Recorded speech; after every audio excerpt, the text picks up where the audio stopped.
नरेंद्र मोदी को वोट करने का जो पाप किए हैं, अमेठी से हूँ मैंने तो स्मृति जी को वोट किया है। वो जो पाप किया है अब हम लोग उसका प्रायश्चित करना चाहते हैं। हमें लगता था यार कांग्रेस ने बड़ा पैसा लूट के रख दिया है इधर उधर में, अब मोदी जी आएंगे समूला धनवा ला करके बांट देंगे, हम लोगों को दिखा देंगे, हम भी कहेंगे यार कांग्रेस मोदी मोदी मोदी। पता है कि नरेंद्र मोदी जैसा झूठा लफात प्राइम मिनिस्टर आज तक देश में हुआ नहीं है। एक अन्ना आंदोलन आया था, लगता था देश में बड़ी तबाही है, 2G 3G जीजा जी कोलगेट जी ये जी वो जी यही सुनाते रहते थे नरेंद्र मोदी जी। 10 साल में आज तक एक भी आरोप कहीं किसी पे साबित नहीं कर पाए। जिनको ये भ्रष्टाचारी बताते हैं, अगले दिन सर्फ एक्सल डाला, वॉशिंग मशीन में घुमाया, बीजेपी का पटका पहनाया और वो बीजेपी में आकर के पाक साफ हो जाता है। नरेंद्र मोदी को कतई बर्दाश्त नहीं कर सकते। हम लोग तो यही चाहते हैं कितनी जल्दी ये झोला लेकर के हिमालय क्यों निकले। इस वक्त हम हैं गौरीगंज कांग्रेस कमेटी पर और हमारे साथ हैं विकास अग्रहरी उर्फ पकड़ा नेता। अभी हाल में ये भाजपा में शामिल हुए थे, लेकिन कुछ घंटे बाद फिर कांग्रेस में शामिल हो गए। इनसे हम समझते हैं कि आखिर क्या कहानी थी। पकड़ा हुआ नेता जी, क्या कहानी थी? भाजपा में आप शामिल हुए, फिर कांग्रेस में बैक हो गए, क्या मामला था? देखिए, मामला ये है कि इस देश के 70 साल के विकास को बीजेपी जैसे ज़बरदस्ती अपना बताने का प्रयास करती है, वैसे ही कांग्रेस के इस विकास को बीजेपी ज़बरदस्ती अपना बताने का प्रयास करती है। स्मृति ईरानी जी के मैंने सोशल मीडिया के माध्यम से एक अपील की थी कि मैं आपसे मिलना चाहता हूँ, अपने क्षेत्र की कुछ बातें हैं इनको लेकर के। तो एक पत्रकार साथी हैं, वो लेकर के हमको वहाँ जाते हैं, मिलते हैं हम लोग वहाँ पे। और उसके बाद उन्होंने औपचारिक शिष्टाचार जैसे होता है, उन्होंने बताया कि ये राम मंदिर का गमछा है, इसको प्रसाद स्वरूप आप ग्रहण करिए। मुझे गमछा धारण कराया, उन्होंने फ़ोटो खिंचवाई, मैंने कोई उस पर रिएक्शन नहीं दिया। और उसके बाद जब मैं बाहर आया तो इस देश की गिरी हुई बिकाऊ 167 नंबर की मीडिया के एडिटरों के पास ये खबर भेज दी जाती है कि दिग्गज कांग्रेस नेता विकास अग्रहरी हुए भाजपा में शामिल, जिन्होंने राहुल गांधी का 14 और 19 में चुनाव प्रबंधन देखा था। जबकि सच्चाई ये है कि 14 और 19 में मैंने बीजेपी को वोट किया है। बाकायदा मैं इस चीज़ को कह रहा हूँ, मैं सपोर्टर कार्यकर्ता बीजेपी का नहीं था, लेकिन मोदी जी के अच्छे दिनों की नीतियों से बड़ा प्रभावित था उस दौर में। लेकिन आज जो है, जब सच्चाई हमारे सामने आती है तो हम मोदी जी को बाइकाट कर चुके हैं।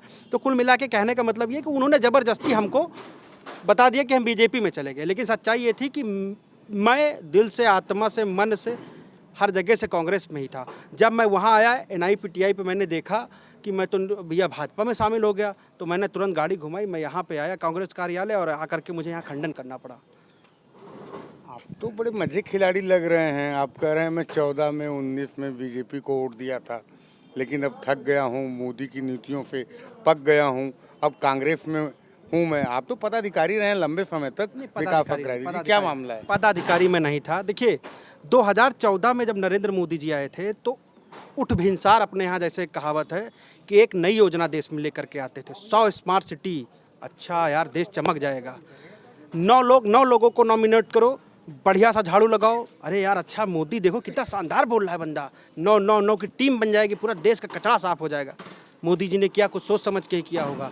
ये सारी भावनाएं, ये सारी बातें, 2 करोड़ रोजगार, 15 लाख खाते में। और पता है आपको, मैं उठता था तो लगता था हाँ यार, विश्व बैंक में जो, स्विट्जरलैंड में जो काला धन भरा पड़ा है, अब वो भगवा धन हो गया है। जो काला धन उस समय हुआ करता था, अब वो भगवा धन हो गया है। तो मैं ये कहता हूँ कि उस भगवा धन को लाने की बात मोदी जी करते थे। हमें लगता था यार कांग्रेस ने बड़ा पैसा लूट के रख दिया है इधर उधर में, अब मोदी जी आएंगे समूला धनवा ला करके बांट देंगे, हम लोगों को दिखा देंगे, हम भी कहेंगे यार कांग्रेस मोदी मोदी मोदी। लेकिन जब एक टर्म बीता, दूसरे टर्म में भी थोड़ा सा इनका माहौल मेंटेन था। फिर जब कोरोना का पीक आता है तो फिर हम लोगों की बुद्धि भी भ्रष्ट हो जाती है, चेंज हो जाती है कि यार ये व्यक्ति तो बेवकूफ़ बना रहा है हम लोगों को। फिर हम लोग उसको जब देखते हैं, फिर समझते हैं, तो फिर वहीं से मन एकदम से जो है खिन्न होता और आज इस लेवल पे आ गया है कि हम लोग नरेंद्र मोदी को वोट करने का जो पाप किए हैं, अमेठी से हूँ मैंने तो स्मृति जी को वोट किया है, वो जो पाप किया है अब हम लोग उसका प्रायश्चित करना चाहते हैं। 2024 में क्या होने वाला है अमेठी में? अमेठी में बदलाव होने वाला है। जिन लोगों ने, जिन नौजवानों ने स्मृति ईरानी जी को वोट किया था, उसमें से आप देख लीजिएगा 1 लाख नौजवान इस बार वोट नहीं करेगा। क्यों? क्योंकि हम लोगों के सामने एक परसेप्शन क्रिएट कर दिया गया था। एक अन्ना आंदोलन आया था, लगता था देश में बड़ी तबाही है, 2G 3G जीजा जी कोलगेट जी ये जी वो जी यही सुनाते रहते थे नरेंद्र मोदी जी। 10 साल में आज तक एक भी आरोप कहीं किसी पे साबित नहीं कर पाए। और उसके बाद जिनको ये भ्रष्टाचारी बताते हैं, अगले दिन सर्फ एक्सल डाला, वॉशिंग मशीन में घुमाया, बीजेपी का पटका पहनाया और वो बीजेपी में आकर के पाक साफ हो जाता है। तो ये सब चीज़ें कम से कम हम जैसे लोकतंत्र समर्थक देशवासी जो हैं नरेंद्र मोदी को कतई बर्दाश्त नहीं कर सकते। हम लोग तो यही चाहते हैं कितनी जल्दी ये झोला लेकर के हिमालय क्यों निकले। अमेठी में क्या होने वाला है? मुकाबला स्मृति का किससे होगा? राहुल भैया से होगा एकदम पूरा। आज सब चीज़ें क्लियर हो गई हैं। वो जो डीसीएम वगैरह था आज आया था, नाप वाप फूल पाती के लिए सब ओके कर दिया गया। रथ बनाया जाएगा, 12 साढ़े 12 बजे नामांकन होगा 3 तारीख को। जीत का मार्जिन क्या होगा? कितना आंकड़ा लग रहा है? मार्जिन पे देखिए, मार्जिन पे जो लोग बात करते हैं ये फिजूल की बातें हैं। हम मार्जिन पे नहीं जाते। हम ये मानते हैं कि 1 वोट से भी जीत होती है और 1 लाख से जीत होती है।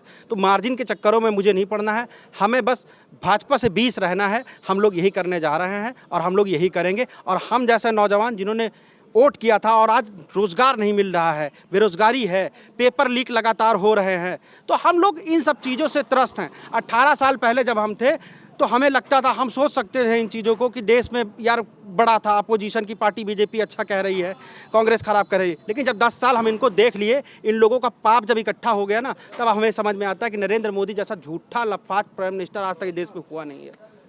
आपको लोग विकास गुप्ता के नाम से जानते थे, अब पकड़ुआ नेता हो गए हैं, तो ये नई टाइटल कैसा लग रही है? ये तो देखिए, लोग कुछ भी कहें, अगर उसमें प्यार है तो वो स्वागत योग्य है।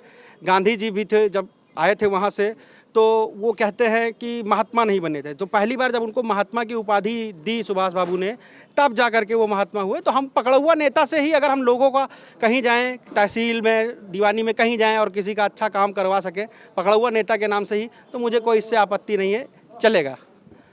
ये थे विकास गुप्ता जी। ऐसी और शख्सियत के साथ हम फिर हाजिर होंगे। कैमरा पर्सन रमा शंकर के साथ मैं अनिल पाठक, NDTV भारत।